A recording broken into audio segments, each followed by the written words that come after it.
राधे राधे, हरे कृष्णा। कैसे हो आप सभी लोग? आशा करती हूँ आप सभी परम मंगल में होगे, स्वस्थ होगे, अच्छे होगे। आज मैं आपको इतने प्राचीन मंदिर लेके जाने वाली हूँ ना, इतने प्राचीन मंदिर और इतने भव्य दर्शन कराने वाली हूँ कि आप ये वीडियो देख के आनंद मुग्ध हो जाओगे। ये वीडियो काफ़ी पुरानी है, जब सिया आई थिंक 3 महीने की थी। ये वीडियो तब की है, लेकिन ये वीडियो मेरे पास पड़ी हुई थी और मैं डालना भूल गई थी, तो ये वीडियो मैं आप लोगों के लिए आज डाल रही हूँ। रास्ते में हमको मिला बहुत सारा जाम। हमने सोचा ये जाम क्यों लग रहा है, आखिर क्या रीजन हो गया। बाद में जब हमने थोड़ा सा जाम छट आता, हमने देखा कि किसी का एक्सीडेंट हो रखा था, इस वजह से जाम लग रहा था। पुणे में 10-20 किलोमीटर बाहर की तरफ निकलो तो पहाड़, नदियाँ, प्राकृतिक सुंदरता देखने में पुणे में बहुत ज़्यादा मिलती है। और ये चीज़ मुझे बहुत अच्छी लगती है कि पुणे में जो प्राकृतिक सुंदरता है वो अपने आप में ही बहुत ज़्यादा सुंदर लगती है। मंदिर की तलाश करते करते पता नहीं हम कहाँ तक आ गए हैं। आप बोल लो। एक मंदिर की तलाश करते करते पता नहीं कहाँ तक आ गए, समझ नहीं आ रहा। एक मंदिर की तलाश, हमारी तलाश खत्म हुई और हम उस मंदिर में पहुंच गए। बहुत प्राचीन मंदिर खोल के निकाला है। लड्डू बाबू मेरे साथ हैं और सिया, ये देखो। और ये है वो प्राचीन मंदिर, बहुत प्राचीन है ये।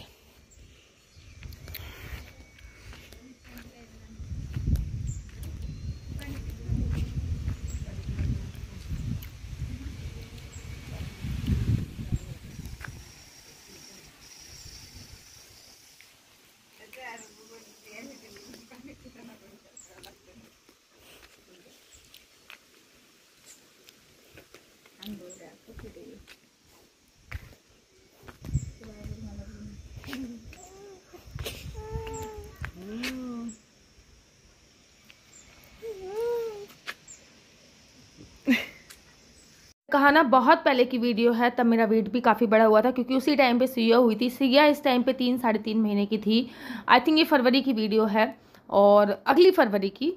और ये देखिए कितना सुंदर मंदिर था। सामने जो ये नदी देख रहे हो, ये कृष्णा नदी है और यहाँ पे एक अद्भुत शिवलिंग है। ऐसा अद्भुत शिवलिंग, मतलब मैंने आज तक ऐसा अद्भुत शिवलिंग नहीं देखा। आप देखोगे।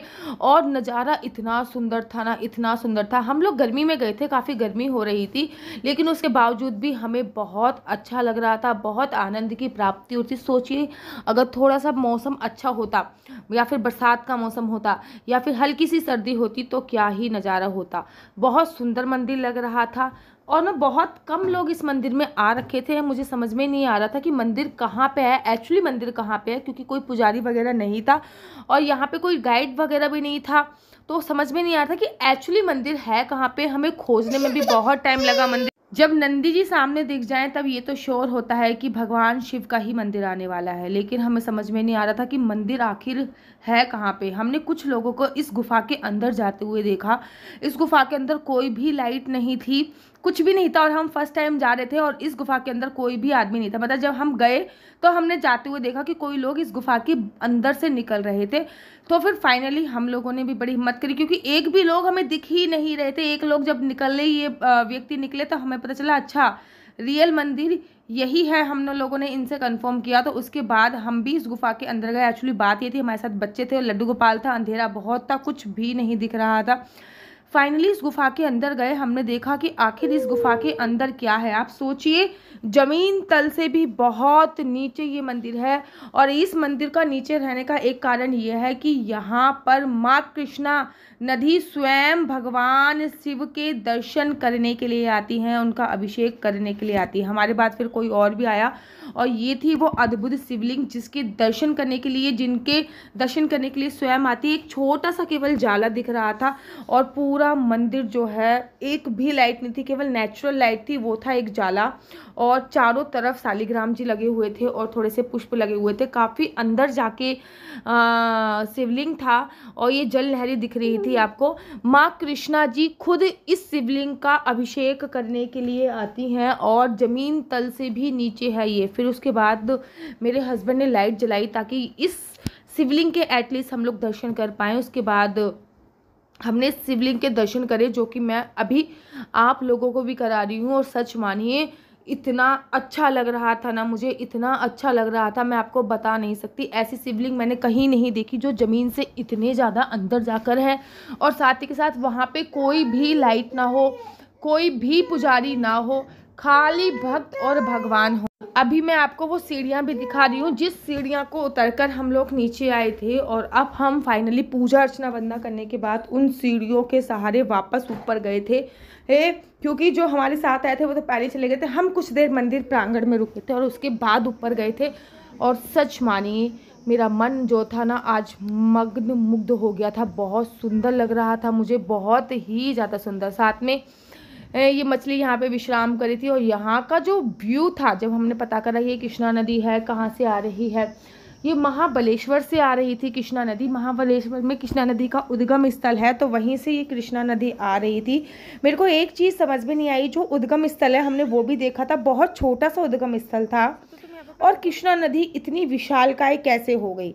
लेकिन भैया ये सनातन धर्म है, यहाँ की चीज़ें तो विज्ञान भी नहीं समझ पाया, हम तो इंसान हैं। यहाँ पर सिया और सिया के पापा ने कुछ फोटोग्राफ्स खिंचाई, और बहुत थोड़ी सी जगह थी तो मुझे डर लग रहा था कि, और सिया देख रहे हो इसमें कितनी गोलू मोलू है। इस समय पे सिया 3-3.5 महीने की थी, लेकिन गर्मी की वजह से ना बहुत ज़्यादा फर्स्ट एड हो रही थी।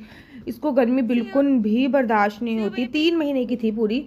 गर्मी जो है इसको बिल्कुल भी आज भी डेट में गर्मी बर्दाश्त नहीं होती, लेकिन ये मेरी गोलू मोलू सी बच्ची अब इतनी पतलू सी हो गई है कि मैं आपको क्या बताऊं। नज़ारा बहुत अच्छा था, और हमारा एक और सौभाग्य हुआ कि हमें ये देखिए बिल्ली तो आराम से सोती ही रही, इसको कुछ होश ही नहीं था कि कौन आ रहा है कौन जा रहा है। ये आराम से गर्मी का आनंद ले रही थी, पता ही नहीं चला।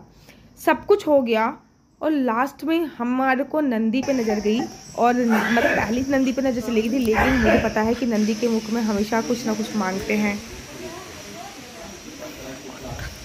बहुत ही ब्यूटीफुल प्लेस है, बट मेंटेन नहीं है बिल्कुल। अंदर बहुत देखो तो इसके ये जो गेट है, इसके यहाँ पे बहुत सारी सीढ़ियाँ हैं, उसके नीचे अंदर जाके एक शिवलिंग है, और बहुत गोपनीय है। और मेरे ख्याल से कैसा शिवलिंग है क्या नहीं है, उसके साथ जहाँ पे शिवलिंग होता है वहाँ पे ये होता है। और इसकी जो लोकेशन है वो बहुत सुंदर लोकेशन पे भगवान शिव का मंदिर अपने आप में अचरज की बात थी।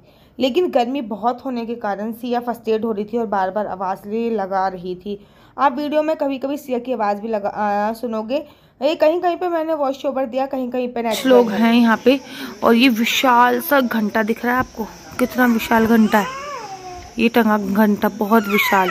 बहुत मुश्किल से हमने ये खोजा है, लेकिन बहुत सुंदर है। बहुत भारी घंटा है। हाँ पहले हमारी किस्मत इतनी अच्छी हुई कि हमें भगवान विष्णु की एक चमत्कारी प्रतिमा को देखने का सौभाग्य प्राप्त हुआ। इस प्रतिमा को जब आप देखोगे ना और इसके नेत्र देखोगे, मेरा दावा है कि आप उसमें खो जाओगे। सबसे पहले तो इनकी दहलीज की पूजन की गई थी और ये मंदिर बंद था। किसी और के लिए ये मंदिर खुला, तो हम भी उस टाइम पे मौजूद थे, तो हमें भी इस मंदिर में दर्शन करने का सौभाग्य प्राप्त हो गया।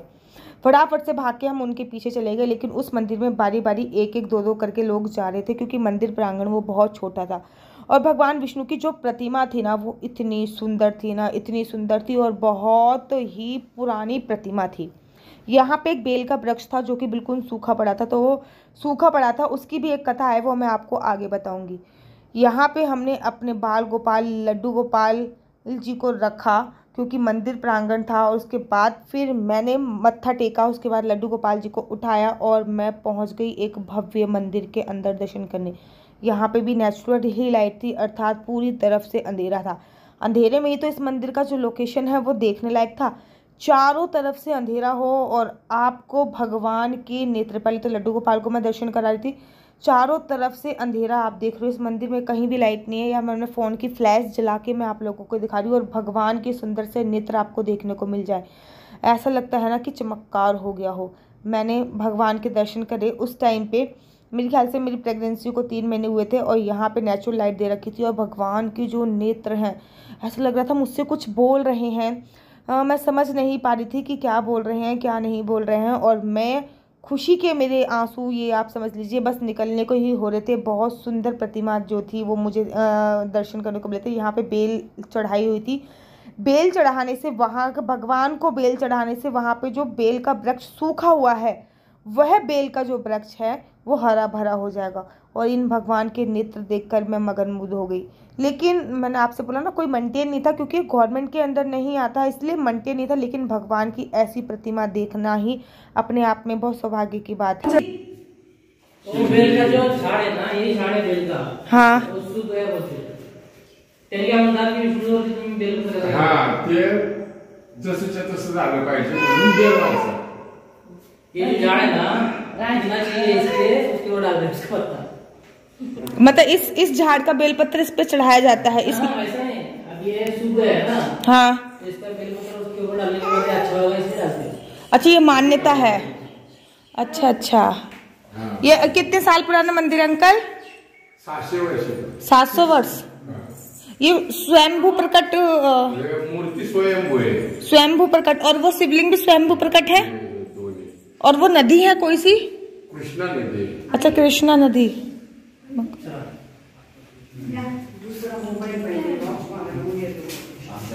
दो कोण बांधले मंदिर? हे फडणवीसांनी बांधलेलं आहे। सीयू बेबी, ए लड्डू गोपाल को छू, गिर जाएंगे। सीयू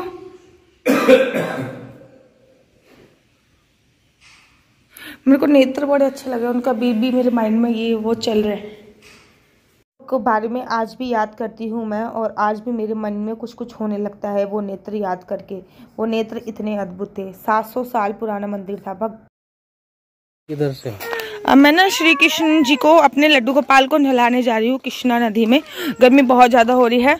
सिया को आचमन कराऊंगी और मैं भी आचमन करूंगी, लेकिन लड्डू गोपाल नहा लेंगे। तो हम चलते हैं कृष्णा नदी में लड्डू गोपाल को स्नान कराने के लिए। Let's go. मैं याचमन जरूर करूंगी, सत्तू भी याचमन करेंगे।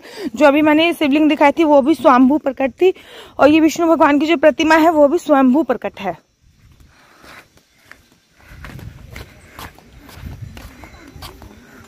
इसका मेन रास्ता ना वहां से है। ये फाइनली नहा के आ गया। आज हमारे कृष्णा नदी में नहा लिए, जो कि आ रही थी सीधी महाबलेश्वर से कृष्णा नदी। उसमें हमने अपने बाल गोपाल लड्डू गोपाल को स्नान करा दिया है। देखो नंगू बैठे हुए हैं। अभी गाड़ी में लेके जाऊंगी, तौलिया वगैरह इनकी गाड़ी में है, फिर इनको नहलाऊंगी। Now we are going to Balaji temple, और बालाजी टेम्पल अब हम लोग जा रहे हैं, रास्ते में हैं, चलते जा रहे हैं। कुछ मिठाई बड़ी फेमस थी तो हमने वहाँ की वो मिठाई खरीदी, जैसे कि पेरू बर्फ़ी हो गई, स्ट्रॉबेरी बर्फ़ी हो गई, क्योंकि महाबलेश्वर में स्ट्रॉबेरी का बहुत स्टॉक होता है। तो वहाँ पे ये कुछ मिठाइयाँ जो कि बहुत फेमस थी, हम लोगों ने वो मिठाई खरीदी। और मिठाई खरीदने के बाद थोड़ा सा आगे एक बालाजी का मंदिर था, वहाँ पे गए हम लोग। गर्मी की वजह से मैं बहुत परेशान थी, ऊपर से थोड़ा सा ना घूमते घूमते थक बहुत गई थी, तो आप मेरे फेस से देख पा रहे होगे कि। और सिया को तो बहुत ही गर्मी लगी थी, तो सिया के हमने ये उतार दिए। और इस टाइम पे ना सिया को हमने बैठाना प्रारंभ कर दिया था। मुझे पता है कि बहुत छोटी थी, 3 महीने की थी, 24 दिसंबर को ये पैदा हुई थी, और 25 फरवरी को हम लोग ये गए थे। तो यहाँ पे हम लोग 25 फरवरी को गए थे। तो मेरे को पता है कि सिया इस टाइम पे बहुत छोटी है, इसको इस टाइम पे ऐसे बिठाना नहीं चाहिए। आई है ये भाकरी थाली, आई थिंक ये बाजरे की रोटी है, पापड़ है, कुछ चटनी वटनी है, मुझे नहीं पता, और ये सब है।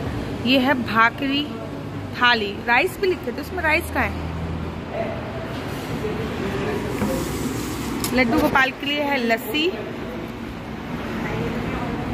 फाइनली खाना खा चुके हैं। खाने का टेस्ट अच्छा नहीं था, माता रानी माफ करना, निर्देवता माफ करना, क्योंकि बिल्कुल भी टेस्टी खाना नहीं था। भूख लगी थी इसलिए हमने खा लिया। लेकिन एक प्लस बात थी, यहाँ पे जैन खाना अवेलेबल था। जैन खाना इन द सेंस विदाउट लहसुन प्याज का जो खाना होता है उसको जैन खाना बोलते हैं। तो जैन खाना, पंजाबी खाना और महाराष्ट्रन खाना, तीनों खाना अवेलेबल था। बस एक प्लस पॉइंट यही था, बाकी food quality is very poor, बहुत टेस्टी नहीं थी बिल्कुल भी।